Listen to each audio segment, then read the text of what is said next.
আসসালামু আলাইকুম প্রিয় দর্শক, ডক্টর মোহাম্মদ জাহাঙ্গীর কবির বলছি। আশা করি আপনারা অনেক অনেক ভালো আছেন। সেরাদের সেরা হওয়ার জন্য বেশ কিছু সিরিজ ভিডিও বানাবো বলে চিন্তা করেছি।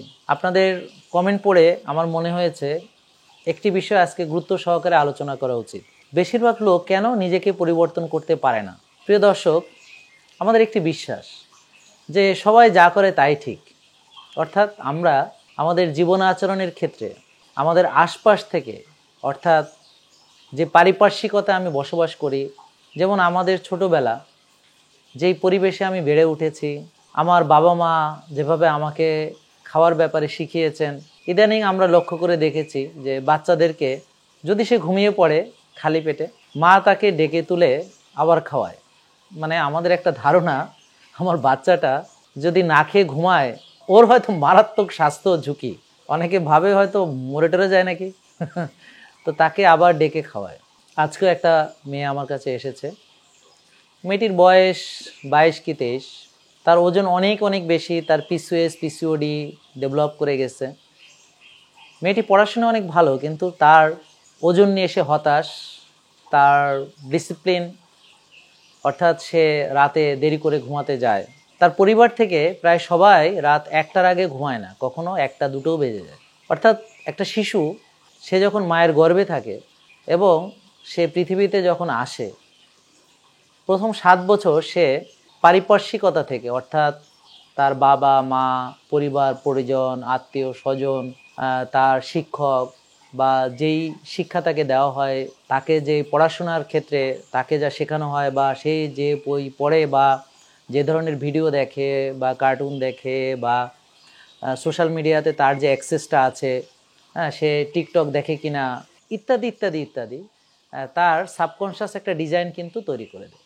এই 7 বছর সে যে সফটওয়্যারটা ডাউনলোড করে, বেশিরভাগ ক্ষেত্রে এই পুরো জীবনটাই সে এটাকেই ফলো করে যায়। খুব বেশি তার পরিবর্তন আসলে ঘটে না, এবং অনেকেই মনে করে যে আমার ক্যারেক্টারটাই এমন, আমি তো একটু রকচটা, বা আমার মুড সুইং করে, আমার কার্বস ক্রেভিংস আছে, আমার সুগার খুব প্রিয়, আমি ফাস্টফুড পছন্দ করি, রাত জাগা আমার হয়েই যায়, মানে আমি আমার জন্য রেসপন্সিবল না, মানে আমার রাত জাগা হয়েই যায়, মানে এনভায়রনমেন্ট সারাউন্ডিংস এটার জন্য রেসপন্সিবল, আমি তো ওই ধরনের খাবার পছন্দ করি। দেখেন, পুরো ক্যারেক্টারটা আসলে কিন্তু সারাউন্ডিংস থেকে এসেছে।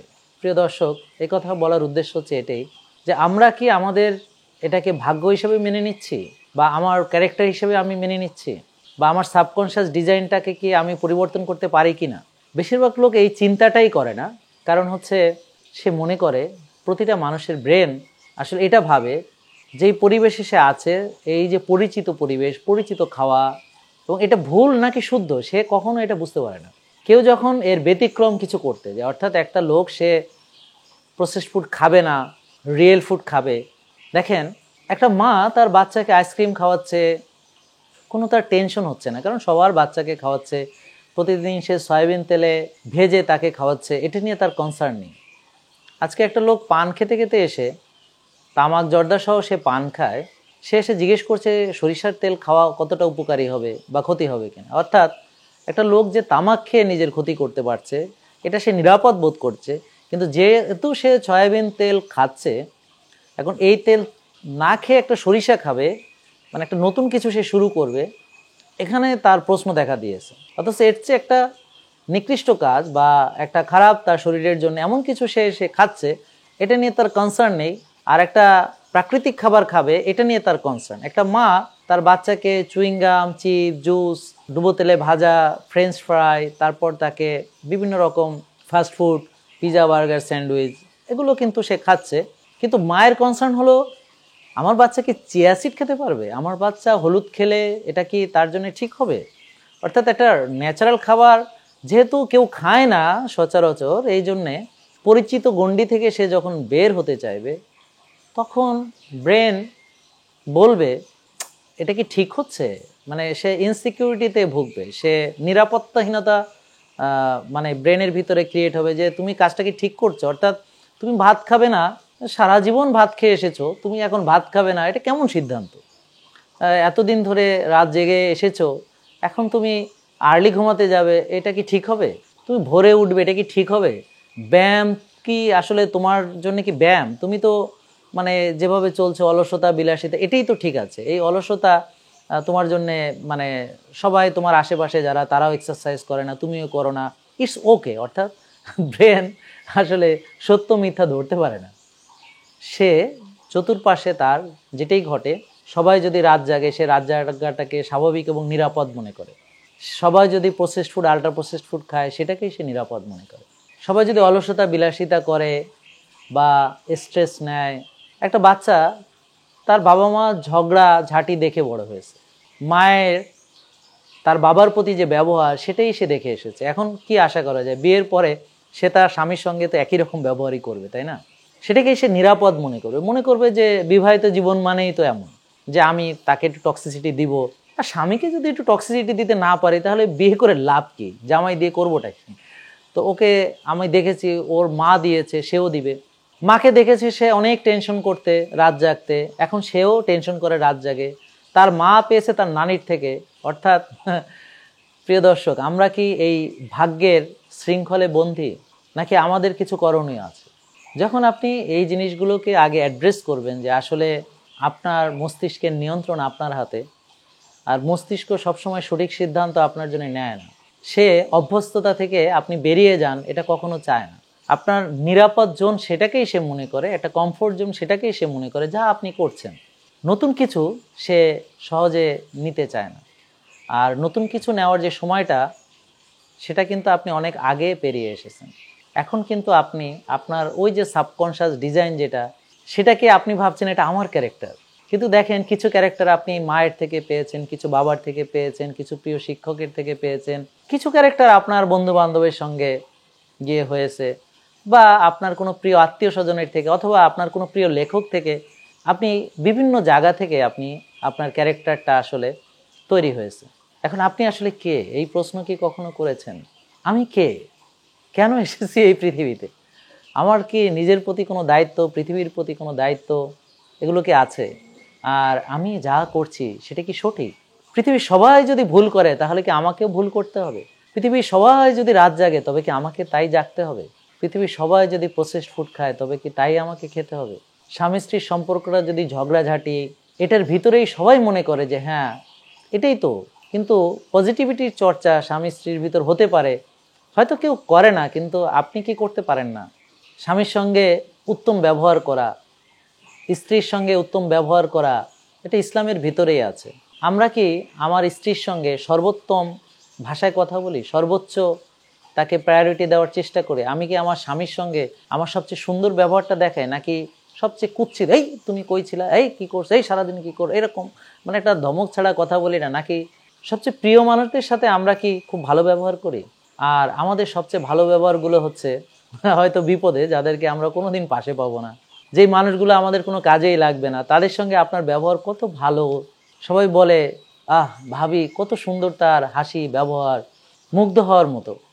অনেকে আবার আরেকটু প্রশংসা করে বলে ভাবির হাতের চায় চিনিই লাগে না, ভাবির কথা এত মিষ্টি। কিন্তু এই মিষ্টি ভাবিটার কথাই তার হাজবেন্ড কিন্তু একটু ভিন্নভাবে জানে যে ও তোমরা তো আসল জিনিস জানো না, জিনিসটা তো আমি বুঝি।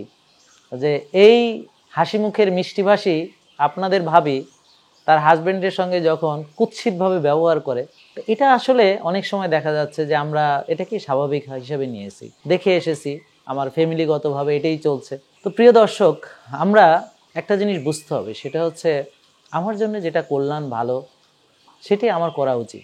এখন আপনারা সাবকনশাস যে ডিজাইন সেটাকে চেঞ্জ করার জন্য প্রথমে হচ্ছে আপনার জীবনের কোন কোন জিনিস, যেমন সবাই করে বলে আপনি করেন, এগুলো আগে আমাকে খুঁজে বের করতে হবে। উদাহরণস্বরূপ, আপনি কি সয়াবিন তেল খান কিনা, সবাই খায় বলে।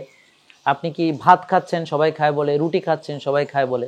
এখন আমরা বলি যে আমার বাপ দাদা 14 গোষ্ঠী ভাত খেয়ে এসেছে, আমি খেলে সমস্যা কোথায়? দেখেন তারা যে ভাতটি খেয়েছে, আমার দাদা যে ভাতটি খেয়েছে, উনি নিজের উৎপাদিত ফসল ঢেকিতে পারানো, একেবারে নন জিএমও, প্রাকৃতিক সারে, প্রাকৃতিক পদ্ধতিতে, এবং সেটাকে ঢেকি ছাটা যে লাল চালটা, আমার দাদা ওই ভাত খেয়েছেন। তো উনি কি শুধু ভাত খেয়েছেন, উনি 12-14 ঘন্টা পরিশ্রম করেছেন। আমার দাদা কৃষক ছিলেন, বলতে কোনো লজ্জা নেই। আমাদের অনেকেরই বাপ দাদারা বা তার আগের প্রজন্ম বেশিরভাগ কৃষিকাজ থেকে এসেছে। জমিদার বংশের হয়তো অনেক বেশি লোক পাওয়া যাবে না। আমার ফাদার আর্মিতে ছিলেন, আমার বাবা পাকিস্তানে বন্দী ছিলেন। আমার বাবা অনেক পরিশ্রম করেছেন, খুব ডিসিপ্লিন লাইফ লিড করেছেন। ৮৬ বছর বয়সও আলহামদুলিল্লাহ এখনও তিনি ওষুধ মুক্ত আছেন। তবে হ্যাঁ, বয়সজনিত কিছু প্রবলেম তার আছে। আমার দাদা, তিনি ১২-১৪ ঘন্টা কাজ করতেন, তিনি আর্লি ঘুমাতেন, তিনি ভোরে উঠতেন, তিনি রোদে পুড়তেন, বৃষ্টিতে ভিজতেন এবং হয়তো দুবেলা খেতেন, কখনো কখনো ৩ বেলাও খেতেন এবং অনেক সময় খরা মঙ্গাতে একবেলাও খেতে হতো। আমার মনে আছে ছোটবেলাতে আমাদের বাসার সামনে মানুষ আসতো, ভাতের মাড়, আমরা বাগেরহাটের বাসায় বলে ফ্যান, এইটার জন্য লাইন ধরতো মানুষ।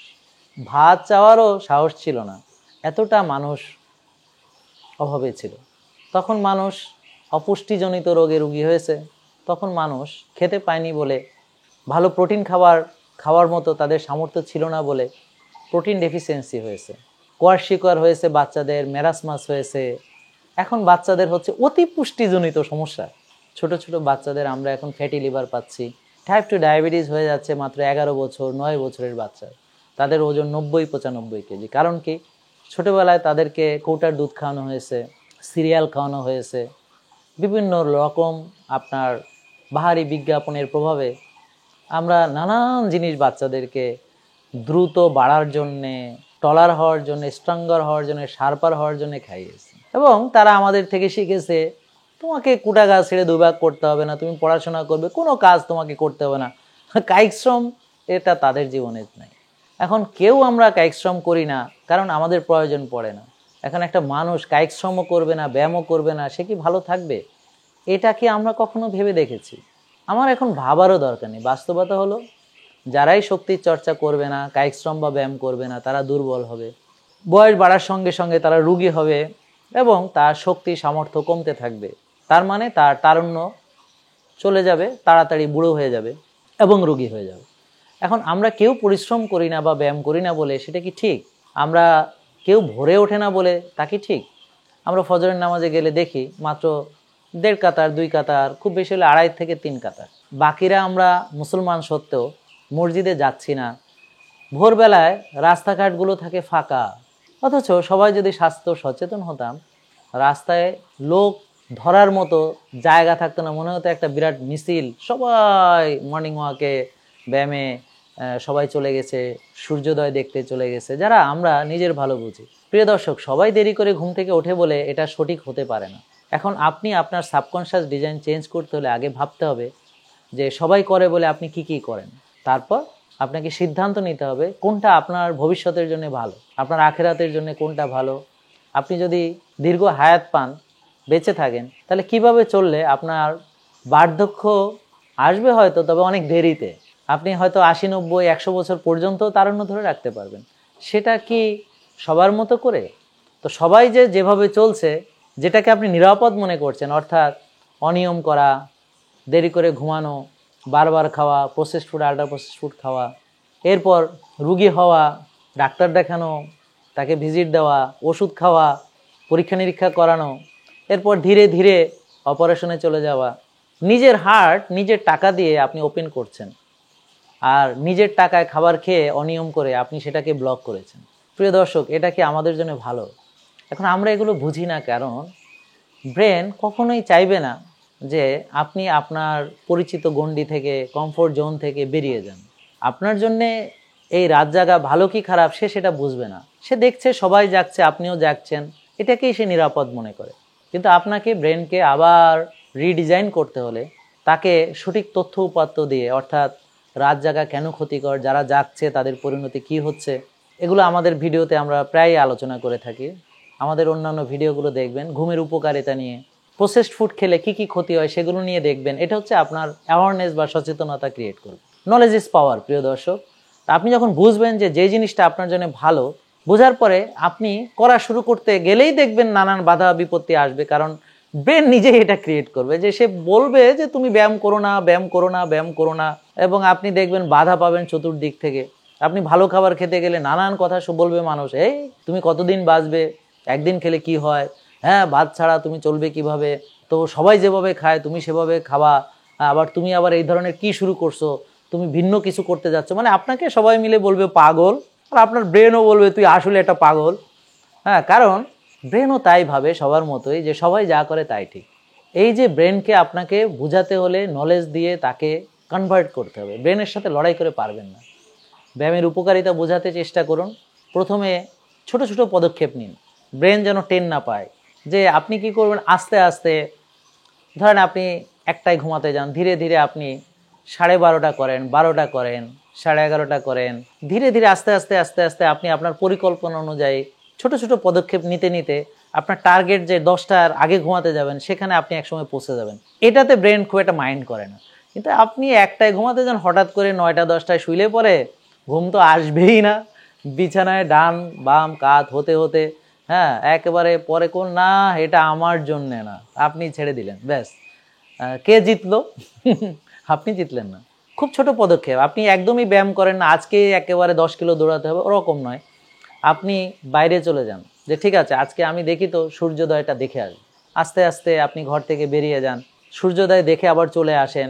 তো এই যে গেলেন আসলেন, এই যে হাঁটা হয়ে গেল। তো এভাবে ব্রেনকে আপনাকে হ্যাক করার জন্যে এমনভাবে কাজগুলো করতে হবে। ব্রেন কিন্তু কোনো অপ্রয়োজনীয় কাজ আপনি করেন এটা চায় না। যে একটা লোক যদি মনে করে সকালে হাঁটবো, কোনো উদ্দেশ্য নাই, বিধেয় নাই, সে কী জন্যে হাঁটবে অকারণে, তো এটা ব্রেন মেনে নিবে না। বাট আপনি যদি বুঝান যে আমরা স্বামী স্ত্রী মিলে আজকে শিউলি কুড়াতে যাব, আজকে আমরা প্রকৃতি উপভোগ করব, আমি নেচারের কাছে যাব, বা আমরা যেমন ব্যাডমিন্টন খেলতে যাচ্ছি, তো আমরা খেলছি, তো একটা কাজ আছে, আমাদের একটা কাজ আছে। এইভাবে আপনি এমন একটা উদ্দেশ্য তাকে দিতে হবে, শুধু হাঁটার জন্য হাঁটা নয়, কোন একটা উদ্দেশ্য তাকে দেখাতে হবে যে এই উদ্দেশ্যে আমি যাচ্ছি। হ্যাঁ, তাহলে দেখবেন যে এটা আপনার ব্রেন আপনাকে অ্যালাউ করবে। ঠিক একইভাবে খাবার ক্ষেত্রে আপনি ধীরে ধীরে প্রসেসড ফুডগুলো আস্তে আস্তে বাদ দিয়ে দেন। যেমন প্রথম পদক্ষেপ হিসেবে সয়াবিন বাদ দিয়ে সরিষাতে আসেন, অথবা অলিভ অয়েলে আসেন, বা কোকোনাট অয়েল। আপনি একটু একটু করে পদক্ষেপ নেন। 3-4 বেলা 5 বেলা খাওয়ার থেকে 1 বেলা কমিয়ে ফেলুন। এবং আপনি হয়তো রাত 10টায় খেতেন, তো সেটাকে 9টায় করে ফেলুন, আস্তে আস্তে 6টা 7টায় চলে আসুন। এভাবে আপনি যদি ধীরে ধীরে প্রোগ্রেসিভলি আপনার যে লক্ষ্য নির্ধারণ করে সেদিকে আগাতে থাকেন, তাহলে এটা সম্ভব। এবং নিয়মিত আমাদের আলোচনা শুনুন। মনে রাখবেন, ব্রেন যা বলে ডোন্ট বিলিভ, আপনার মন যা বলে ডোন্ট বিলিভ। আপনি এরকম, অর্থাৎ আপনার সুগার ক্রেভিংস আছে এরকম না, আপনার ইন্টারনেট অ্যাডিকশন আছে, পর্ন অ্যাডিকশন আছে, নট লাইক দ্যাট। আপনি রকচটা এরকম না, আপনি অনেক ভালো। সবাই চায় একটা সুন্দর ডিসিপ্লিন মানতে, আপনার ভিতরে এই সব কিছুই ইনবিল্ট আছে। আপনি কয়েকটা দিন ডিসিপ্লিন মেনেই দেখুন। যদি আপনি জিততে চান তবে অবশ্যই আপনাকে ডিসিপ্লিন আসতেই হবে, এবং তখন ব্রেন এটা মেনে নেবে। যেমন আমাদের ক্ষেত্রে আমরা যদি একদিন ব্যায়াম না করি খারাপ লাগে, কয়েকদিন জিমে না গেলে মেজাজটা খারাপ হয়ে যায়, জিমে গিয়ে যখন আবার মাসেল পাম্প করি সাঁই করে ভালো লাগার একটা অনুভূতি চলে আসে। এই যে নিউরোট্রান্সমিটারগুলো আমরা তৈরি করছি। প্রিয় দর্শক, এখন নষ্ট খাবার খেতে পারি না, বাজে খাবার খেলেই পেটে প্রবলেম হয়, পেট চিনে গেছে। আমরা এখন 10টার একটু দেরি হলেই ঘুমাতে যেতে মাথা জ্বলা শুরু হয়। আমরা ভোরে কোনো কাজ না থাকলেও এখন আর শুয়ে থাকতে পারি না, যে হ্যাঁ আজকে ব্যায়ামের রুটিন নেই, সকালে দেখা গেল যে ভাবছি ফজর পরে ঘুমাবো, শুলে ঘুম এখন আসে না। তো কি করি, ওই বাইরে গিয়ে রোদে দাঁড়াই, নর্মাল হাঁটাহাঁটি করি, প্রকৃতিকে উপভোগ করি। হ্যাঁ, কারণ রেস্টে ভেরি ইম্পর্টেন্ট। ওই সময়ও আমরা চাইলেও আবার ঘুমাতে পারি না। আপনি একটু চেষ্টা করেই দেখুন আপনার জন্য যেটা ভালো। 5 ওয়াক্ত নামাজ মসজিদে গিয়ে পড়তে হবে। প্রথম প্রথম কষ্ট হলেও তখন 1 ওয়াক্ত নামাজ মিস হলে ভালো লাগবে না। এভাবে দেখবেন আর্লি ঘুমালে তাহাজ্জুদের সময় ঘুম এমনিতেই ভাঙবে। ব্রেনকে আবার রিডিজাইন করতে হলে প্রিয় দর্শক, রিপিটেডলি ভালো কাজগুলো, ভালো অভ্যাসগুলো করতেই থাকতে হবে। যেটা আমি আমার প্রথম ভিডিওতে বলেছি, নিজেকে সেরাদের সেরা করতে হলে সবার মতো হলে হবে না। সবাই রুগী বলে আমরা রুগী হতে পারি না, সবাই ওষুধ খায় বলে আমরা ওষুধ খেতে পারি না, সবাই রাত জাগে বলে আমরা রাত জাগতে পারি না, সবাই প্রসেসড ফুড খায় বলে আমরা সেটা করতে পারি না। সবাই করলেই সেটা সঠিক হয় এটা সত্য নয়। এবং তাদের পরিণতিগুলো এখন ভয়ঙ্কর। কারো লিভার সিরোসিস, কারো কিডনি ট্রান্সপ্লান্ট, কারো চোখ অন্ধ হয়ে গেছে, কারো ব্রেন স্ট্রোক করে প্যারালাইসিস হয়ে বিছানায়, নিজের পুজ, নিজের প্রস্রাব পায়খানা এগুলোর ভিতরে দুর্গন্ধময় পরিবেশে সে শুয়ে আছে। এতদিন যাদের জন্য সে করেছে কেউ তাকে দেখছে না, পরিবার তাকে বোঝা মনে করছে, সবাই ব্যস্ত যেমনটি সে ব্যস্ত ছিল, তাকে দেখাশোনা করার কেউ নেই। প্রিয় দর্শক, আমরা কল্পনা করি যে আমরা যেভাবে চলছি সেটা কি ঠিক? আর এর পরিণতি কী? তা আমরা চাইবো আপনারা অবশ্যই নিজেদেরকে পরিবর্তন করবেন প্রিয় দর্শক। এবং আপনি কি এটা না, আপনি কি হতে চান সেটাই আপনি। আজ থেকে আপনি যা করবেন, দিস ইজ ইউর ফিউচার। তো চলুন আজকে থেকে শুরু করি নিয়মের যাত্রা। যে যে নিয়মগুলো আমার জন্য ভালো, সেগুলোই আমাদের পথ চলার পাথেও, এই ডিসিপ্লিনে আমাকে ডিজিজ থেকে বাঁচাবে। এটি আল্লাহর দেওয়া একটা প্রোটেকশন। আল্লাহ ডিসিপ্লিন পছন্দ করেন। আল্লাহকে খুশি রাখার জন্যে, নিজে ভালো থাকার জন্যে প্রিয় দর্শক চলুন আমরা সবাই ডিসিপ্লিনড হই। ব্রেন কি বলল? Don't believe. ব্রেনকে আপনি কি বলেন? ব্রেন হচ্ছে আপনার চাকর, মন হচ্ছে আপনার চাকর। আপনার জন্য যেটা সঠিক, ব্রেনকেও সেটাই সত্য হিসেবে গ্রহণ করতে হবে। আপনার যে খাদ্য আপনার জন্য, যে ব্যায়াম আপনার জন্য, যে ঘুম আপনার জন্য উত্তম, আপনার মনকেও সেখানে সায় দিতে হবে।